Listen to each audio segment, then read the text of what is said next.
Hello प्यारे बच्चों, आप कैसे हैं? प्यारे बच्चों, कल आपने जो भी पाठ पढ़े हैं और खूब अच्छे से अपने परिवार के बीच में हंसी खुशी के साथ रह रहे हैं। आज हम आपको आइए आपका संस्कृत हिंदी क्लासेज में स्वागत है। मैं D Lal lecturer GRB inter college Rath Hamirpur Uttar Pradesh से।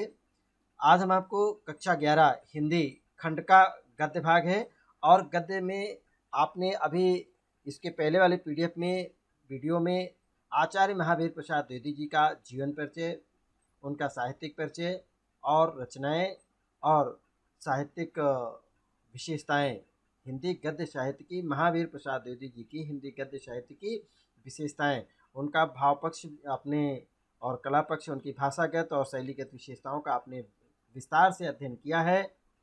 और जैसा कि आप जानते हैं कि आपके पाठ्यक्रम में हिंदी साहित्यिक वर्ग के विद्यार्थियों के लिए महाकवि माघ का प्रभात वर्णन नामक पाठ इन्होंने निबंध लिखा है। आइए आज हम आप लोग आचार्य महावीर प्रसाद द्विवेदी जी द्वारा विरचित महाकवि माघ का प्रभात वर्णन, एक इनका बहुत अच्छा विचारात्मक निबंध है और इस निबंध को हम आप लोग अध्ययन करेंगे। तो बहुत ही सावधानी के साथ, बहुत ही हर्षोल्लास के साथ, हंसी खुशी के साथ आइए आज हम आप लोग देखते हैं कि महाकवि माघ का प्रभात वर्णन के बारे में आचार्य महावीर प्रसाद द्विवेदी जी का क्या विचार है और कैसे इन्होंने इसको लिखा है, और इनके विचारों से ओतप्रोत होंगे और उसकी हम व्याख्या भी आवश्यक अंशों की करेंगे। तो आइए पूरे मन के साथ और जोश के साथ, हंसी खुशी के साथ आइए जुड़े हमारे साथ। देखिए, ये महाकवि माघ का प्रभात वर्णन नामक पाठ है और इस पाठ का अध्ययन करने के लिए इस पाठ पर आधारित आपको गद्यांश पर आधारित प्रश्न आपसे पूछे जाते हैं। तो पहले इस पाठ का पूरे पाठ को पहले पढ़ लेते हैं एक बार, और जब तक आप इसको पढ़ेंगे नहीं तब तक आपकी ये समझ में भी नहीं आएगा कि वास्तव में आचार्य महावीर प्रसाद द्विवेदी जी ने आपकी इस महाकवि माघ के प्रभात के वर्णन में क्या लिखा है और क्या बातें आपको बताई गई हैं। तो चलिए इसको एक बार अध्ययन कर लें। देखिए, बहुत ध्यान से सुनेंगे। रात अब बहुत थोड़ी रह गई है। आचार्य महावीर प्रसाद द्विवेदी जी का मानना था कि जब प्रभात का होता है, प्रातःकालीन समय होता है, तो क्या होता है उसमें, और प्रातःकाल का उन्होंने परिभाषित करते हुए लिखा है कि रात अब बहुत थोड़ी रह गई है, सुबह होने में कुछ ही कसर है। कितना कसर है? थोड़ी कसर है और कुछ ही कसर है। और जरा सप्तर्षि नाम के इन तारों को तो देखिए, वे आसमान में लंबे पड़े हुए हैं, अर्थात अब वो भी डूबने की स्थिति में पहुंच गए हैं। उनका पिछला हिस्सा तो नीचे को झुका सा है और अगला हिस्सा ऊपर को उठा हुआ है। वही उनके अधोभाग में एक छोटा सा शुक्र तारा, जिसको हम शुक्वा या शुक्र तारा के नाम से जानते हैं, वो शुक्र तारा कुछ कुछ चमक रहा है, अर्थात वो भी धूमिल हो रहा है। सप्तर्षियों का आकार गाड़ी के सदृश है। किसके समान है? एक गाड़ी आप जान रहे होंगे, बैलगाड़ी। पहले, आजकल रेलगाड़ी नहीं, मोटर गाड़ी नहीं, आप समझ ले बैलगाड़ी जिसे पहले चलती थी, तो बैलगाड़ी के आकार के सदृश है। और ऐसी गाड़ी के सदृश जिसका जुआ देखिएगा, आजकल देखिए जिसको आप हैंडल कहते हैं ना, पहले जुआ चलता था, उसमें बैल उसमें जोड़े जाते थे। तो ऐसी गाड़ी के सदृश जिसका जुआ ऊपर को उठ गया हो, और इसी से उनके और ध्रुव तारा के सदृश्य को देखकर श्री कृष्ण के बालपन की एक घटना याद आती है। अब देखिए, एक छोटा सा जो इन्होंने उदाहरण दिया, इसी उदाहरण के नीचे एक छोटी सी पट कथा आती है, जिसको हम लघु कथा के रूप में यहाँ पर संक्षेप में आपको यहाँ पर बताने का उन्होंने प्रयास किया है कि श्री कृष्ण जी को मारने के लिए उनके मामा कंस ने एक शक्टासुर नामक राक्षस को कहा कि तुम उसको मार करके आइए। तो शक्टासुर राक्षस ने एक गाड़ी का रूप बनाया और गाड़ी का रूप धारण करके और जाकर के श्री कृष्ण को उस गाड़ी के नीचे दबा करके मारना चाहते थे। तभी क्या हुआ, जैसे उसी लिए सकटा माने होता है, देखिए शकट शब्द जो आया हो गाड़ी, और शक्टासुर इसलिए कहा गया कि उसने गाड़ी का रूप धारण करके आया था, इसलिए उसका नाम शक्टासुर पड़ा था। तो शक्टासुर नाम का एक दानव उनके पास आया और क्या करने के लिए आया? वो श्री कृष्ण को मारना चाहता था। श्री कृष्ण ने पहले ही समझ गए कि ये जो है मुझे नुकसान पहुंचाने आया है, तो श्री कृष्ण ने पलने में पड़े पड़े ही खेल खेल में ये उसे एक लात मारी। किसको मारी? उस गाड़ी का जो रूप धारण किए हुए शक्टासुर राक्षस था, उस राक्षस को एक लात मारी। और जैसे ही एक लात मारी तो उसके आघात से, अर्थात पैर के जो लात के आघात से, उसकी चोट से उसका जुआ ऊपर की ओर उठ गया और वो आकाश में उड़ गया। और उसके पश्चात वो भाग खड़ा हुआ, दूर पश्चात वो भाग खड़ा हुआ। और जैसे खड़ा ही रह गया, फिर वो नीचे नहीं गिरा, जुआ उसका ऊपर उठा ही रहा। श्री कृष्ण उसके नीचे आ गए। किसके नीचे आ गए? उस गाड़ी के नीचे आ गए। यही वही दृश्य इस समय सप्तर्षियों की स्थिति का है। अर्थात देखिएगा, इन सुबह की वर्णन का करते समय आचार्य महावीर प्रसाद द्विवेदी जी ने ये महाभारत का कुछ अंश इसमें जोड़ दिया है। ठीक है, और ये रामायण का नहीं, महाभारत का कुछ अंश इसमें जोड़ करके और उस कहानी को जोड़ने का प्रयास किया, बताया कि किस प्रकार से शक्टासुर राक्षस को मारने के लिए बैलगाड़ी का रूप धारण करके, वो शक्टासुर राक्षस जो है श्री कृष्ण जी को मारने के लिए वो गाड़ी का रूप धारण करके आए थे। तो उदाहरण जो दिया, आकाश में जो तारे हैं उसके नीचे जो शुक्र तारा छोटा सा चमक रहा है, उसकी उपमा श्री कृष्ण से की गई है। और जो लंबे पड़े हुए जो और तारे हैं, उन तारों को गाड़ी का रूप शक्टासुर राक्षस का नाम दिया है।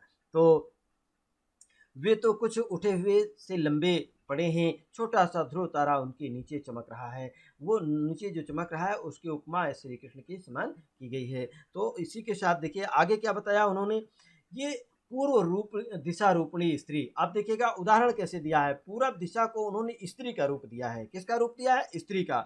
और स्त्री की प्रभा इस समय बहुत भली मालूम होती है, अर्थात खूबसूरत सुंदर मालूम पड़ रही है। और ऐसी मालूम पड़ रही है जैसे कोई नवयुवती हंस रही हो, मुस्कुरा रही हो। हाँ, वो ऐसे रोमांचित सी हो रही है। किसको देख करके? अरे श्री कृष्ण को, उस चंद्रमा को देख करके है। वो ऐसी हंस रही, सोचती सी है कि इस चंद्रमा ने जब तक मेरे साथ दिया, मेरे साथ रहा। कौन? ये चंद्रमा जब तक मेरे साथ रहा।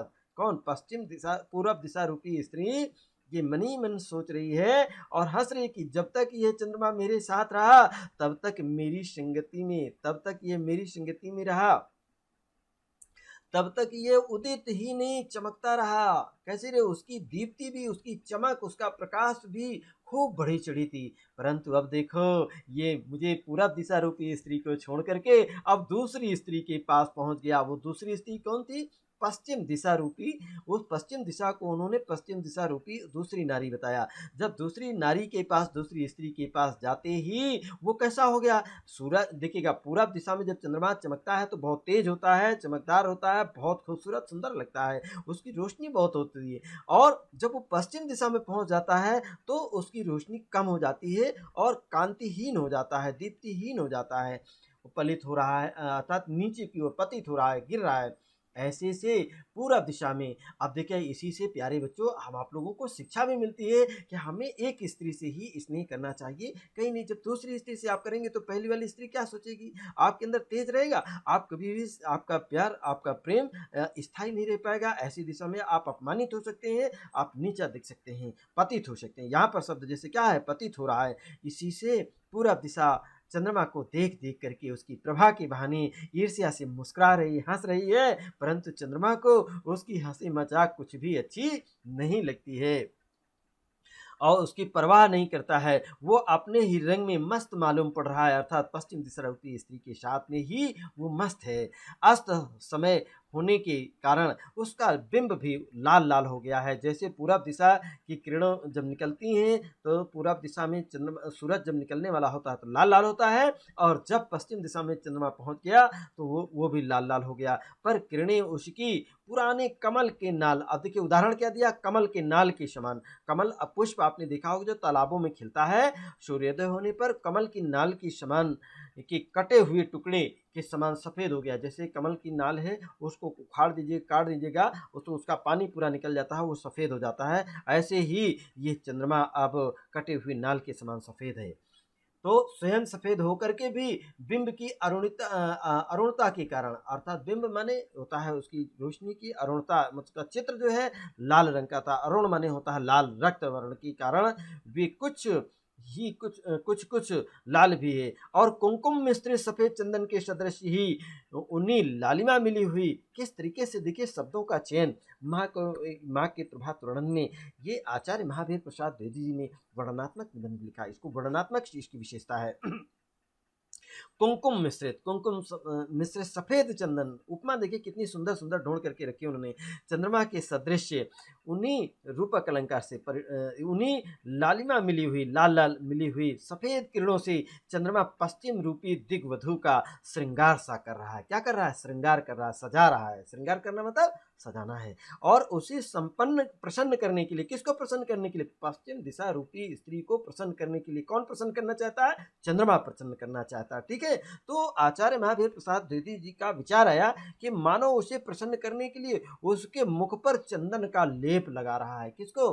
चंदन का लेप सा समा रहा है, उसको लगा रहा है। पूरा दिग्वधु के द्वारा दिए गए उपहास की तरफ उसका ध्यान नहीं है, अर्थात पूरब दिशा की जो स्त्री पहले वाली स्त्री थी उसकी तरफ उसका कोई ध्यान नहीं जा रहा है, अर्थात उसकी तरफ उसका जो हंस रही है, मुस्कुरा रही है, उस स्त्री की ओर ध्यान नहीं कर रहा है। आगे बढ़ते हैं। जब कमल सुशोभित होते हैं, आगे देखिएगा, जब कमल सुशोभित होते हैं तब कुमुद नहीं सुशोभित होते हैं, और जब कुमुद सुशोभित होते हैं तब कमल सुशोभित नहीं होते हैं। दोनों विपरीत दिशा में होते हैं, दोनों की दशा बहुधा एक ही सी नहीं रहती है, परंतु इस समय प्रातः काल दोनों में तुल्यता देखी जाती है, अर्थात दोनों में समानता देखी गई है। और कैसे? कुमुद बंद होने को है। कुमुद, कुमुद मतलब कोई ये कमल जो का जो छोटा रूप होता है, फूल कुमुद का कुमुदनी, और कुमुद पुष्प जो है वो बंद होने को है, और पर अभी पूरी तरह से बंद नहीं हुए हैं। उधर कमल खिलने को है, लेकिन अभी पूरा कमल खिला नहीं है। मतलब एक की शोभा आधी रह गई है और दूसरे की शोभा आधी ही प्राप्त हुई है।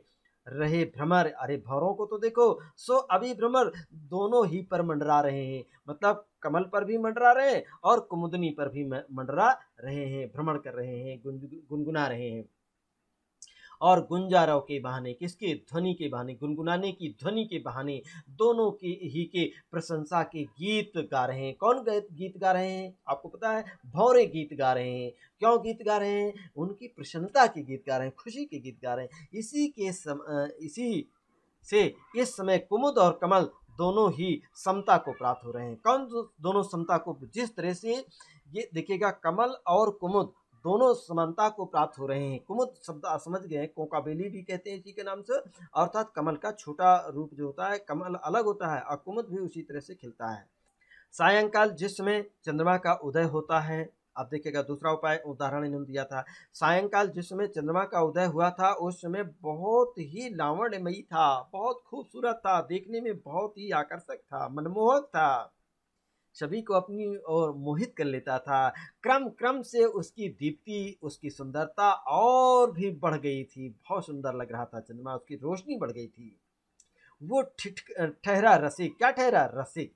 रसिक सब समझ रहे ना, जो तुरंत ही इतराना इटलाना और कैसे हंसी मजाक करना, वो ठहरा रसिक, रस का आनंद लेने वाला था। उसने सोचा वो इतनी बड़ी रात ऐसे कैसे कटेगी। क्या सोचा उसने? विचारात्मक। देखिए तो महाकवि माँ का प्रभात वर्णन में कैसे महावीर प्रसाद द्विवेदी जी ने क्या विचारा अपना प्रकट किया कि किसने सोचा चंद्रमा, क्या वास्तव में चंद्रमा सोचता है ऐसा? लेकिन यहाँ पर विचार उसके प्रति, चंद्रमा के प्रति महावीर प्रसाद द्विवेदी जी ने कैसे वर्णन किया कि इतनी बड़ी रात वो कैसे कटेगी, यूं ही कैसे कटेगी। लाओ खिली हुई नवीन कुमुदनियों, ये कुमुदियों अर्थात कोकाबेलियों के साथ ही कुछ हंसी मजाक कर लिया जाए। इसलिए अतएव वह उनकी शोभा के साथ हास परिहास करने लगता है, कुछ विकास करने लगा। इस तरह खेलते कूदते सारी रात बीत गई, वो थक भी गया। कौन थक गया? चंद्रमा थक गया, शरीर उसका पीला पड़ गया। कैसे पीला पड़ गया? अरे जब स्त्रियों के साथ, नारियों के साथ खेलता रहा तो शरीर निस्तेज हो गया, अर्थात उसके शरीर का जो ताकत और जो पौरुषत्व था वो न धीरे धीरे करके कम हो गया, अर्थात वो पीला पड़ गया। और कर, कर माने हाथ या किरण जाल, उसको किरणों को ही उन्होंने कर कहा, हाथ कहा है। चंद्रमा के हाथ के रूप में किरण है, अर्थात ये स्रस्त अर्थात शिथिल हो गए हैं। कैसे हो गए? उनकी रोशनी, जो किरणें हैं वो भी शिथिल हो गई, उनसे रोशनी चमक नहीं आ रही है। इसी से वो दूसरी दिगंगना अर्थात इससे वो दूसरी दिगंगना, दिगंगना कहा जाता है पश्चिम दिशा रूपी स्त्री को दिगंगना कहा गया है कि गोद में जा गिरा। क्यों कहा वो निस्तेज क्यों हो गया? वो दूसरी स्त्री की गोद में जाकर बैठ गया, इसलिए उसका तेज नष्ट हो गया, कम हो गया, क्षीण हो गया, वो पतित हो रहा है। और ये शायद उसने इसलिए किया कि रात भर के जागे हैं, लो अब उसकी गोद में मानो कुछ अब आराम कर लिया जाए, सो जाए, है ना? क्या कर लिया जाए? वो दूसरी स्त्री की गोद में मानो अब आराम करने के लिए पहुंच गया, सो गया। अंधकार के विकट बेरी। अब दूसरी तरफ देखिएगा, सूर्योदय का वर्णन करते, सूर्य का वर्णन करते समय देखिए विचारात्मक निबंध में ये महाकवि जी क्या कहते हैं, माघ जी क्या कहते हैं, ये महावीर प्रसाद द्विवेदी जी की अंधकार के विकट बेरी महाराज अंशुमाली। अंशुमाली आप नाम सुन रहे होंगे, इन्हीं का नाम भानु भास्कर दिनकर दिवाकर रजनी, मतलब इनका नाम है भानु भास्कर दिनकर दिवाकर अंशुमाली मेहर पूषा, ये इनके नाम है। आप देखिए महाभारत में अगर आप जाते हैं तो महाभारत में जानते हैं भगवान भास्कर सूर्य के 108 नामों को दिया गया। उन 108 नामों का विधि विधान से वंदन और उनका जाप करने के कारण ही धर्मराज युधिष्ठिर ने किया, और ये सिद्ध कर दिया कि धर्मराज युधिष्ठिर ने जैसे ही भगवान भास्कर सूर्यदेव का आवाहन किया और उनको याद करते थे, उनकी अर्चना और वंदन करते थे, इसीलिए भगवान भास्कर सूर्य ने, अंशुमाली ने उन्हें अक्षय पात्र दिया था। क्या दिया था? अक्षय पात्र, एक तांबे का पतीला दिया था। तो ये छोटी सी, आपको भटक रहे हैं रास्ते से, आइए पाठ पर लेकर के चलते हैं। तो अंधकार के विकट बेरी महाराजा अंशुमाली, यह महाराजा अंशुमाली माने सूर्य भगवान अभी तक दिखाई भी नहीं दिए हैं, मतलब अभी वो आकाश में दिखाई नहीं दी, फिर भी उनका सारथी, सारथी कौन है? सूरज का सारथी अरुण, अरुण ही है। अरुण ही ने उनके आने के पहले ही, किसके? सूर्य के अवतीर्ण होने के पहले से ही थोड़े ही नहीं समस्त तिमिर का समूल नाश कर दिया। क्या कर दिया? अर्थात सारा अंधकार नष्ट हो गया। बात ये है कि जो प्रतापी, देखिए बहुत अच्छी बात यहाँ पर कही और इसको ध्यान में रखेंगे, आप भी प्रतापी बनिए और ऐसे प्रतापी पुरुष बनिए जैसे अपने तेज से अपने शत्रुओं का पराभव करने की शक्ति रखते हैं। आपके अंदर भी अपनी शक्तियों को पराभव माने क्या होता है? पराजित करना, एक तरीके से उनको दबाना, कुचलना या नीचा दिखाना, अर्थात उनको भगाने की शक्ति रखते हैं। उनके अग्रगामी सेवक भी कम पराक्रमी नहीं होते। जैसे सूरज भगवान के जो सारथी थे अरुण, उनके निकलते ही मतलब अरुण ने ही अकेले ही अपने स्वामी के आने के पहले ही जो उनका शत्रु था अंधकार, उसको उन्होंने समूल नष्ट कर दिया। स्वामी को श्रम ना करना पड़े, अर्थात उनको कठिनाई न करना पड़े, मेहनत ना करना पड़े, वे खुद ही उसके विपक्षियों का, उसके विरोधियों का उच्छेद अर्थात नष्ट कर डालते हैं, मार डालते हैं। इसी तरह अरुण के द्वारा अखिल अंधकार का तिरोभाव माने पराभव, तिरोभाव माने क्या? तो पराभव, एक तरीके से अपमान होते ही, अखिल अरुण के द्वारा ही ये अंधकार भी अपमानित होते ही बेचारी रात पर आफत आ गई। किस पर आफत आ गई? रात में अब आफत आ गई, और इस दशा में वो कैसे रुक सकती है? ये निरुपाय होकर के वो भी भाग गई। कौन भाग गई? रात्रि भी भाग चली और रही गई दिन और रात की संधि, संधि माने संध्या, रात दिन और रात की संध्या, अर्थात प्रातःकालीन संध्या। दो प्रकार की संध्या होती हैं, एक सायंकालीन संध्या और दूसरी प्रातःकालीन संध्या। तो प्रातःकालीन संध्या सो अरुण कमलों को ही, किसको? अरुण कमलों ही को आप इस अल्प वयस्क सुता सदृश, सुता माने क्या होता है? बेटी,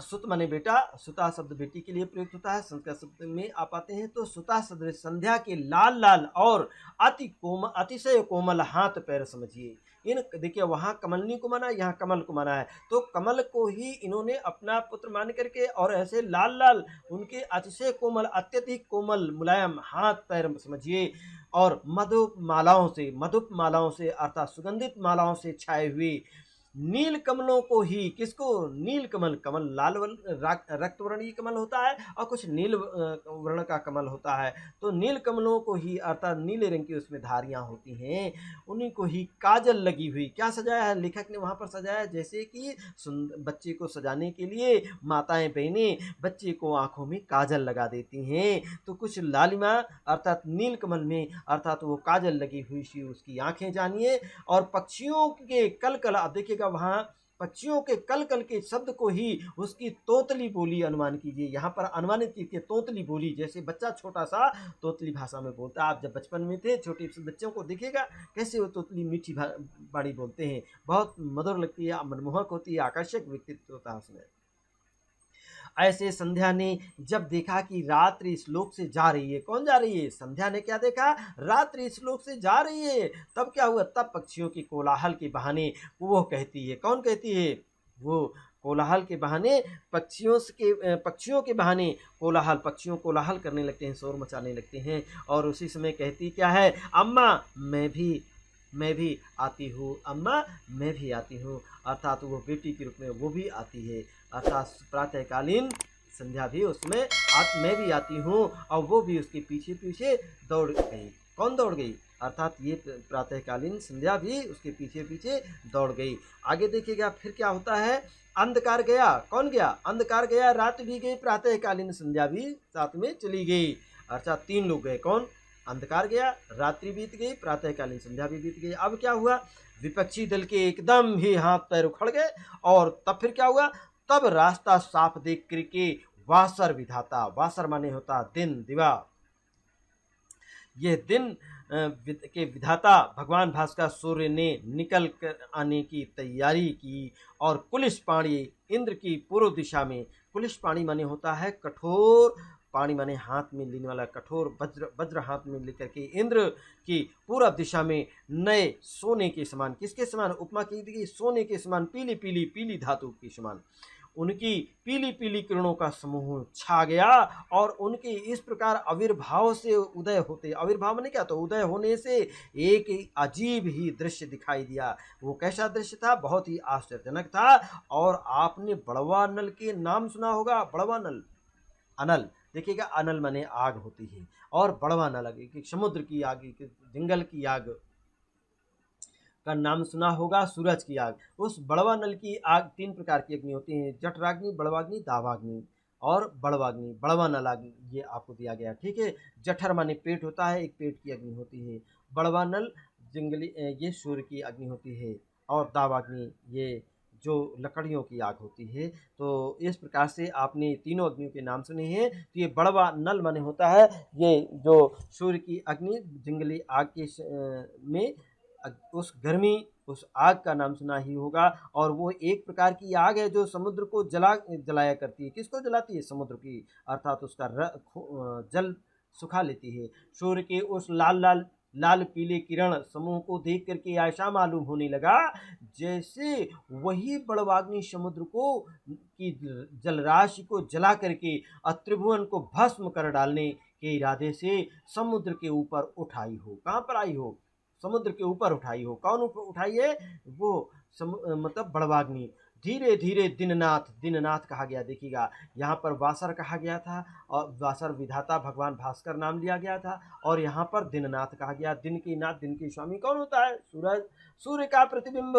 क्षितिज माने आकाश के, पृथ्वी और आकाश के जो मिला हुआ भाग क्षितिज है, उस क्षितिज के ऊपर आ गया। तब एक और ही प्रकार का नया दृश्य दिखाई देने लगा।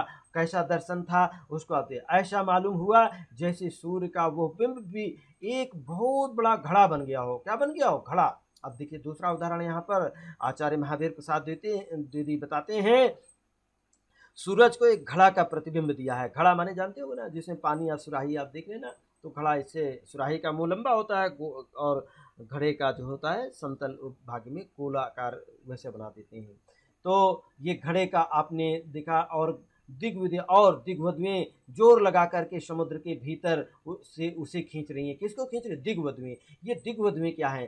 दिग्वधुएं कहा गया है दिशा रूपी वधुएं, बहुएं, बहू, जैसे नई नवेली बहू होती है ना, सुबह सुबह कुएं से पानी भरने जाती हैं, तालाबों से पानी भरने जाती हैं, तो समुद्र के बीच में चमकता हुआ वो सूरज एक घड़े के समान था और दिशा रूपी, जैसे पश्चिम दिशा रूपी, पश्चिम दिशा, उत्तर दिशा और पूरब दिशा, दक्षिण दिशा, ये चारों बहुएं मानो मिल करके और घड़े को अपनी रस्सियां, किसको, ये सूरज की जो किरणें थी ना, उसी को रस्सी मान लिया विधाता ने, और कहते हैं जोर लगा करके समुद्र के भीतर से उसे खींच रही हैं और सूर्य की किरणों ही को आप लंबी लंबी मोटी मोटी रस्सियां मान लिया, समझिए, और उन्हीं से उन्होंने बिंब को बांधा सा दिया है और खींचते वक्त पक्षियों के कलरव के बहाने, देखिए क्या अब यहाँ पर भी पक्षियों का कलरव लिया उन्होंने, उपमाएं ली है। पक्षियों के वर्णनात्मक भी है, विचारात्मक भी है, भावात्मक भी है, ठीक है, इसमें सभी शैलियों का प्रयोग किया है उन्होंने। भाव, पक्षियों के कलरव के बहाने वे ये कह करके शोर मचा रही हैं। कौन शोर मचा रहे हैं? दिशा रूपी बहुएं पक्षियों के चहचहाट या कलरव के बहाने कह रही हैं, शोर मचा करके खींच लिया है, कुछ ही बाकी रह गया है, अरे ऊपर आना ही चाहता है, जरा जोर लगा करके और जोर लगाना और उसे ताकत लगा करके खींचोना है।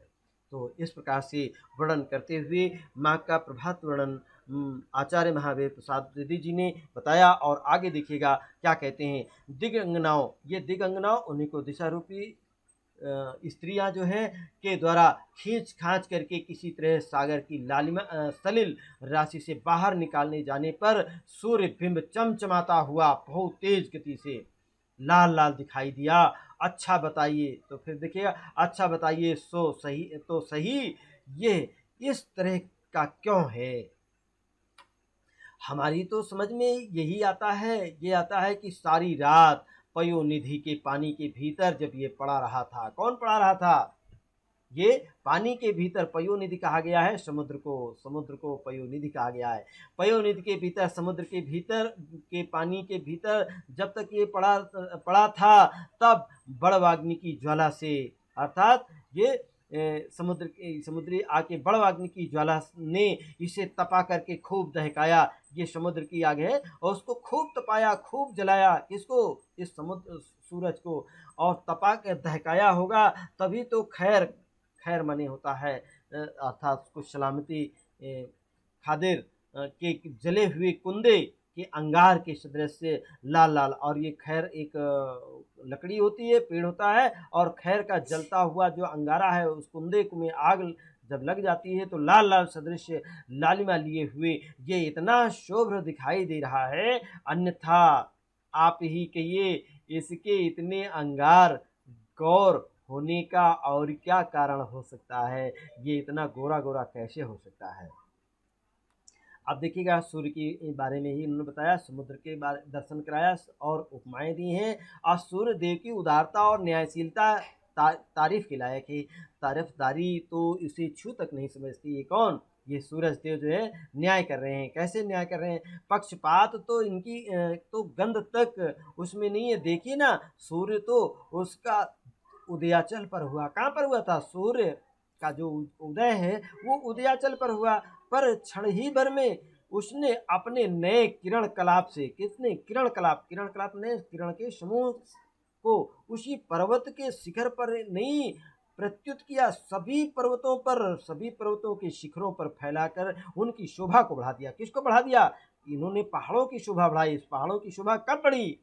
जब सूरज की किरणें पहाड़ों की चोटियों पर पड़ती है तो चोटियां कैसे सुनहले रंग से मानो सजी धजी प्रतीत होती हैं। और कैसे प्रतीत होती हैं? देखिएगा, उसकी इस उदारता के कारण इस समय ऐसा मालूम हो रहा है जैसे सभी भूधर माने ये पर्वत कहा गया है, पर्वतों ने अपने शिखरों पर, अपने मस्तक पर दुपहिया के लाल लाल फूलों का मुकुट धारण कर लिया हो। ये उदाहरण दिया कि जैसे मुकुट धारण किया हो। और उदारशील सज्जन अपने चारु चरितों से अपने ही उदय देश को ही नहीं, अपने उदय देश को नहीं, अन्य देशों को भी आप्यापित किया, अर्थात उनको भी प्रकाशित किया, सुशोभित किया, उनकी भी सुंदरता को खूब बढ़ाया। अब आगे क्या होता है देखिएगा। उदयाचल के शिखर पर उदयाचल के शिखर रूप आंगन में बाल सूर्य, उदयाचल आकाश, आकाश रूपी आंगन में यह बालक का रूप, सूर्य का रूप उन्होंने बालक के रूप में दिया।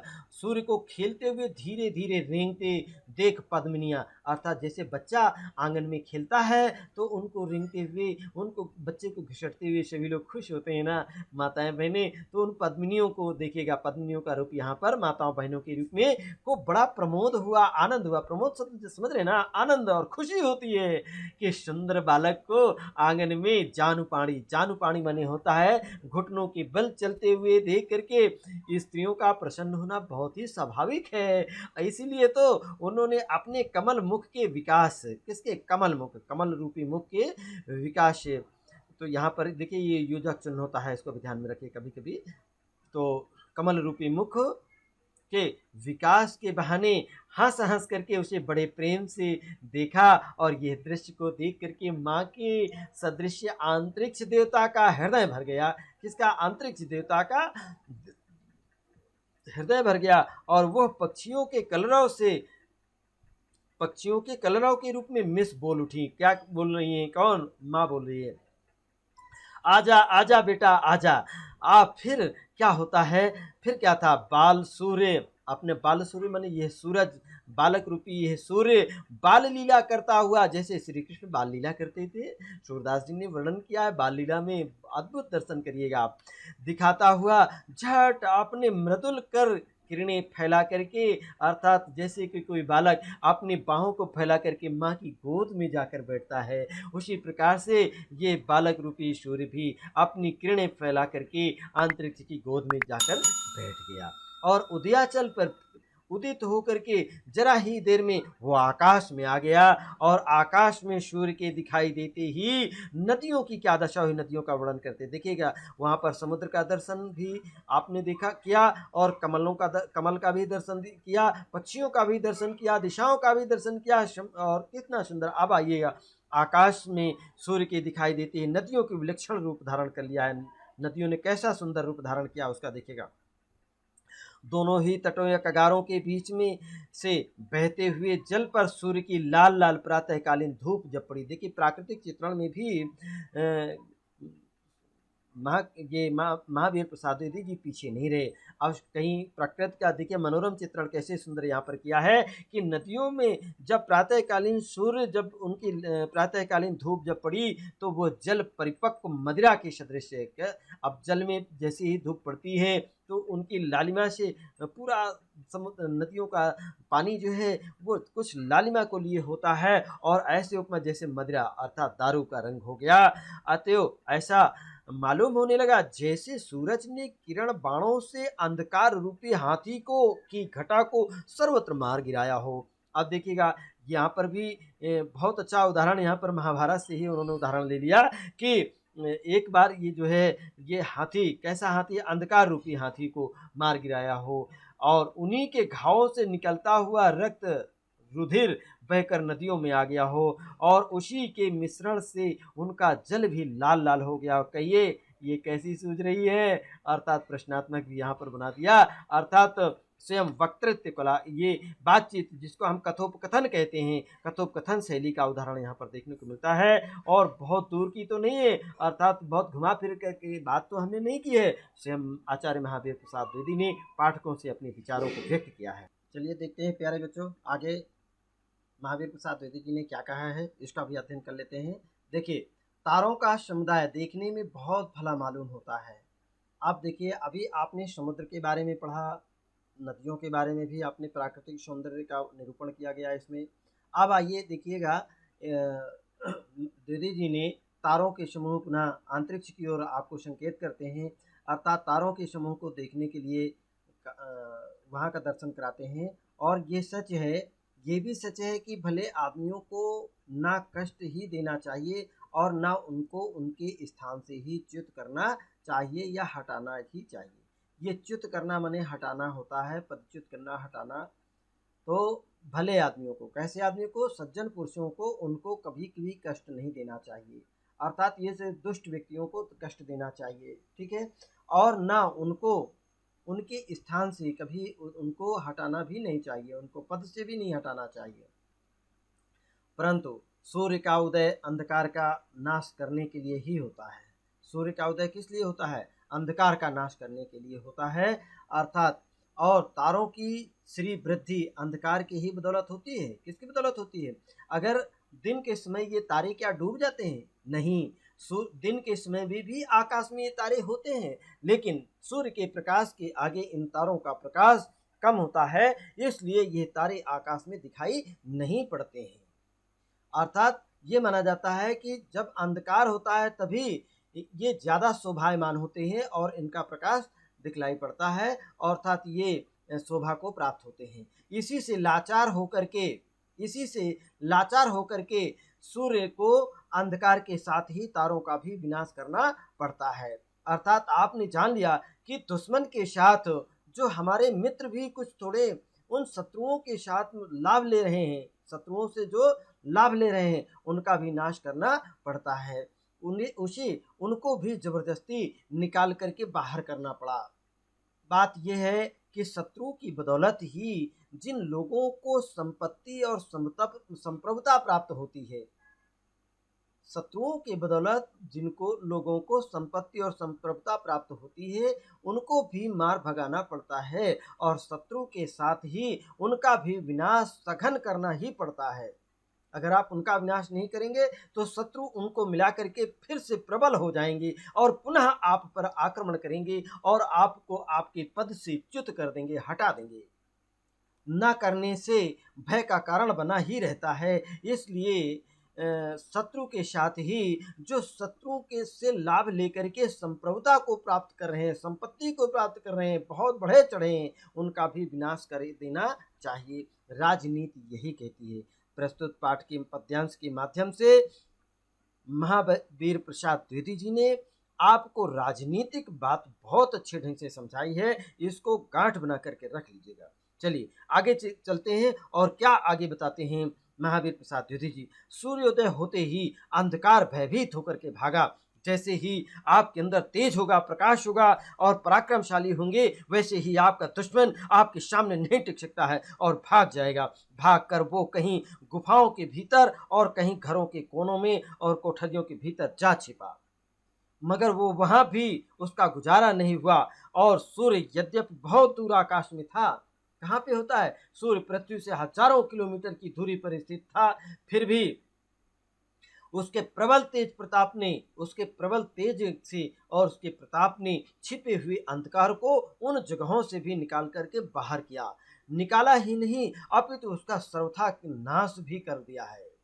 आपका भी यही दायित्व बनता है कि शत्रुओं का इस अंधकार की तरह उसका नाश कर देना चाहिए। जिस तरीके से सूर्य ने अंधकार को कोने कातर जहाँ कहीं गुफाओं में, पहाड़ों में और कोठरियों में और मकान के अंदर भी कहीं छिपा हुआ है, उसको भी नाश कर दिया, वहां से भी भगा दिया। ऐसे ही शत्रुओं को भी, और जो शत्रुओं के से लाभ लेकर के जो सामर्थ्यवान बने हैं, ताकतवर बने हैं, उनको भी ढूंढ करके वहां से निकाल बाहर कर देना चाहिए, उनका भी नाश कर देना चाहिए। यही बात है कि तेजस्वियों को, बात यही है कि तेजस्वियों का कुछ स्वभाव ही ऐसा होता है कि एक निश्चित स्थान में रह करके भी वे अपने प्रताप की धाक से दूर स्थित शत्रुओं का भी सर्वनाश कर डालते हैं, उसको भी हमेशा के लिए पराजित कर देते हैं। आगे क्या होता है? राजनीतिक बातें देखो इसमें बताई गई हैं। सूर्य और चंद्रमा ये दोनों ही आकाश की दो आंखों के समान है। अब देखिए दूसरी उपमा, अगली उपमा दी गई है, और यहाँ पर सूर्य को और चंद्रमा को आकाश की दो आंखों की तुलना की गई है कि आंखों के समान है, और उनमें से सहस्र किरणात्मक मूर्तिधारी सूर्य। अब देखिए कितनी ही यहाँ पर संस्कृत निष्ठ भाषा या क्लिष्ट भाषा का प्रयोग किया गया है, तत्सम शब्दावली है यहाँ पर। और सहस्र किरणात्मक, हजारों किरणें के रूप में मूर्तिधारी, अर्थात सूर्य के पास हजारों हाथ हैं, ऊपर उठ करके उस जब अशेष लोगों का अंधकार दूर कर दिया, किसका? पूरे आकाश का, पूरे पृथ्वी से आकाश के बीच का सारा अंधकार नष्ट कर दिया, तब वो खूब ही चमक उठा। कैसा चमका? खूब चमक उठा और खूब तपा। उधर बेचारा चंद्रमा किरणहीन हो गया, अर्थात वो भी उसके किरण रूपी हाथ उसके पास अब नहीं बचे। अब वो जब किरणहीन हो गया, अर्थात उसमें तेज कम हो गया, तो वो धूमिल हो गया। और इस तरह आकाश की एक आंख तो बहुत तेजस्वी रही, बहुत तेजस्वी मतलब उसमें बहुत तेज था, और दूसरी उसकी आंख तेजोहीन हो गई, अर्थात तो उसमें रोशनी कम हो गई। अतएव ऐसा मालूम हुआ कि जैसे एक आंख प्रकाशवती तो दूसरी अंधी वाला आकाश काना हो गया, इसलिए आकाश को एक आंख वाला कहा जाता है, अर्थात काना हो गया। कुमुदनियों का समूह भी शोभाहीन हो गया। शोभाहीन अर्थात ये कुमुदनियां भी अब शोभाहीन हो गई, और सरोरुओं का समूह शोभा संपन्न हो गया। सरोरु माने होता है कमल। अब कमल खिल गए और वो प्रफुल्लित हो गए, और सब जगह वो शोभा पा रहे हैं, सुंदरता को प्राप्त हो गए। उल्लुओं को तो शोक ने घेरा कहा जाता है। उल्लुओं को दिन में दिखलाई नहीं पड़ता है। देखिए, प्रकृति का मनोरम चित्रण करने के लिए उल्लू को भी नहीं छोड़ा, और कमलों को भी नहीं छोड़ा, आकाश को भी नहीं छोड़ा। यहाँ पर महावीर प्रसाद द्विवेदी जी ने सभी की याद की है, आपको याद दिलाया। और उल्लुओं को तो दिन में जैसे दिखाई नहीं देता है, उनको यहाँ पर लेखक ने कल्पना की है कि सूर्य के उदय होते ही उल्लुओं को शोक आ गया रहा, अर्थात इनको भी चिंता हो गई, ये शोक सागर में डूब गए हैं, इनको बड़ा दुख हो गया है। और चक्रवाकों को अत्यंत आनंद लेने लगे, अर्थात जो चक्रवाक थे, अर्थात यहाँ पर दिया गया है कि जब भी कोई तेजस्वी व्यक्ति होता है तो मूर्ख विद्वान पुरुषों के सामने जो मूर्ख लोग होते हैं, इनको अंधेरा छा जाता है, और इनको चिंता के शोक के सागर में डूबने लगते हैं, और इनको बड़ा कष्ट होता है। चक्रवाकों को आनंद मिलने लगा। इसी तरह सूर्य तो उदय हो गया और चंद्रमा का अस्त हो गया। कैसा आश्चर्यजनक विरोधी दृश्य है, अर्थात यहाँ पर देखिए तो विरोधी बातें दोनों व्यक्त की गई हैं। दुष्ट देव ही चेष्टाओं का परिपाक कहते नहीं बनता है।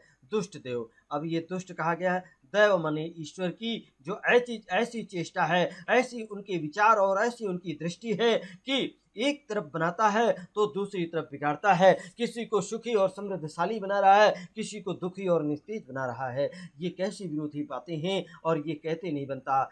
ये बड़ा ही विचित्र है, और किसी को तो वो हंसाता है और किसी को रुलाता है। यही तो परिवर्तन की दशा। आप देखिए, अभी सुमित्रानंदन पंत जी ने भी परिवर्तन नामक आपको अगली कक्षाओं में पढ़ने को मिलेगा, वहाँ पर भी इसी दृश्य को भयानक दृश्य यहाँ पर निकलता है। ऐसे दृश्य का वर्णन महावीर प्रसाद द्विवेदी जी ने यहाँ किया है। तो आगे चलते हैं कि अगले पेज में उन्होंने क्या बताया है। देखिएगा, सूर्य को तो आप दिग्वधुओं को पति समझ लीजिए। अब यहाँ पर देखिएगा, सूर्य को क्या कहा है, दिग्वधु, दिशा रूपी वधुओं का, अर्थात स्त्रियों का ये पति माना गया है। और ये भी समझ लीजिए कि पिछली रात वो कहीं और जगह था, अर्थात पिछली रात ये सूरज कहीं और था, और अर्थात विदेश चला गया था। कहाँ चला गया था? विदेश। रात्रि में नहीं दिखलाई पड़ता है। मौका पाकर इसी बीच उसकी जगह चंद्रमा आ विराजा। जब सूर्य धीरे धीरे चल करके और पश्चिम दिशा रूपी स्त्री के पास पहुंचा, वैसे ही चंद्रमा तुरंत पूरब रूपी स्त्री के पास आ धमका, अर्थात वहां विराजमान कौन आ गया? चंद्रमा आ गया। और पर ज्यों ही सूर्य अपना प्रवास समाप्त करके सवेरे पूरब दिशा में फिर आ धमका, और जैसे ही सूरज रात्रि भर गायब रहा और पुनः सुबह के समय प्रातःकाल जैसे ही वो पूरब दिशा की ओर, पूरब दिशा रूपी स्त्री के पास पहुंचता है, वैसे ही पूरब दिशा में जैसे ही आ पहुंचा, वैसे ही उसे देख करके चंद्रमा के होश उड़ गए। अब क्या हो, अब क्या हो, और कोई उपाय नहीं उसे दिखलाई पड़ा। उसने अपने समस्त कपड़े लत्ते और किरण समूहों को एकत्र किया, और सबको एकत्र करके और छोड़ करके उपपति के समान गर्दन झुका कर, ये उपपति किसे कहा गया? उपपति कहा जाता है स्त्री का दूसरा प्रेमी, अर्थात एक, जैसे कि आप कहते ना कि जिसको आप पति शादी ब्याह करके उसके साथ रहते हैं, वो सबके सामने समाज में आप स्पष्ट करते हैं कि ये हमारा पति है, अर्थात इससे हम शादी किए हैं। और दूसरा पति वो जो पिछवाड़े रहता है, अर्थात अपने पति के न रहने पर उससे संबंध रखते हैं, तो उपपति कहा गया है जिसको ये उपपति के समान वो गर्दन झुका करके और वो पश्चिम दिशा की ओर रूपी खिड़की के रास्ते निकल करके भागा। कहाँ भागा? पश्चिम दिशा की खिड़की के रास्ते निकल करके वो भागा। महामहिम भगवान मधुसूदन, अब कौन आ गया? देखिए, भगवान मधुसूदन कहा गया। मधुसूदन मधुकैटभ नामक राक्षस का वध करने वाले थे महामहिम मधुसूदन, इसलिए कहा गया है। जिस समय कल्पांत में समस्त लोगों का प्रलय किसका? समस्त लोकों का, अर्थात सभी संसार। 14 लोक हैं। कितने भुवन में बताया गया? 14 लोकों का प्रलय बात की बात में कर देते हैं, मधुसूदन कर देते हैं। कौन कर देते हैं? मधुसूदन।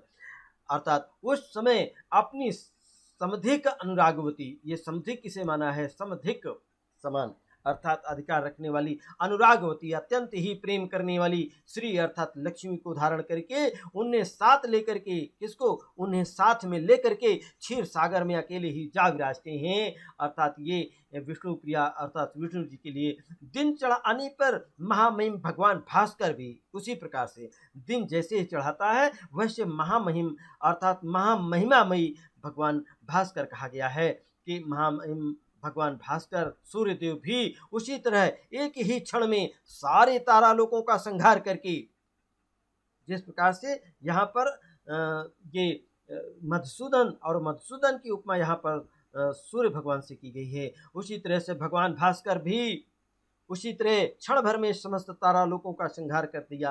अर्थात जो तारालोक थे, नक्षत्र लोक था, जब सब जगह अंधकार था और ये तारा भी वहाँ टिमटिमा रहे थे और तेजस्वी हो रहे थे, प्रकाशित हो रहे थे, उनका संहार करके अपनी अतिशायनी श्री शोभा के सहित क्षीर सागर ही के समान आकाश में देखिए अब यह अकेले ही मौज कर रहे हैं। कौन अकेले मौज कर रहे हैं भाई? ये अपनी अतिशायनी श्री अर्थात लक्ष्मी के साथ वो अकेले ही विष्णु भगवान की तरह क्षीर सागर में अकेले ही वहाँ पर आकाश में, कौन? क्षीर सागर में जैसे विष्णु भगवान को बताया गया वैसे ही आकाश में भगवान भास्कर सूर्य अकेले ही वहाँ पर मौज कर रहे हैं, आनंदित हो रहे हैं, खुशियाँ मना रहे हैं। तो इस प्रकार से महावीर प्रसाद द्विवेदी जी द्वारा विरचित ये विचारात्मक, वर्णनात्मक और भावात्मक ये शैली से ओतप्रोत अर्थात भावनाओं से परिपूर्ण ये बहुत ही सरल और संस्कृतनिष्ठ परिनिष्ठित खड़ी बोली में रचित ये निबंध अब समाप्त होता है और अगले पीडीएफ में आपको, अगली वीडियो में हम आपको पढ़ाएंगे इन पाठ पर आधारित, गद्यांश पर आधारित आपको प्रश्नोत्तर, जैसा कि बोर्ड परीक्षा में आपसे पूछे जाते हैं और कैसे कैसे वो प्रश्न पूछे जाते हैं, उन प्रश्नों का उत्तर हम कैसे देते हैं उनको भी आपको बताएंगे। तो आप इस पाठ को, इस वीडियो को पुनः बार बार एक बार और रिवाइज करके इसको देखिए और इसमें जहाँ कहीं कठिनाई समझ में आती है उसको आप ज़रूर आप कमेंट बॉक्स में नोट करें और हम उनका समाधान करेंगे। ध्यान रखें, यहीं से प्यारे बच्चों इसको रिवीजन करना है, बार बार पढ़ना है और इसको लाइक करना, सब्सक्राइब करना मत भूलें ताकि इसके बाद आने वाली जो वीडियो है आपको व्हाट्सएप के माध्यम से, आपको यूट्यूब के माध्यम से आपको मिल जाए, जल्दी मिल जाए। इसी के साथ आपको यहाँ पर देख रहे हैं इसकी पीडीएफ भी आपको डिस्क्रिप्शन बॉक्स में दी गई है और पीडीएफ भी आप पढ़ सकते हैं। यदि आपके पास डाटा नहीं है ना, तो आप कम डाटा खर्च करना चाहते हैं तो पीडीएफ आप जाकर के वहाँ पढ़ लीजिएगा, पूरा नोट किया गया है। थैंक यू, बहुत बहुत धन्यवाद। अपना ख्याल रखें, खुश रहें, प्रसन्न रहें। इसी के साथ ही आज का ये क्लास समाप्त होती है, कल फिर मिलेंगे। धन्यवाद।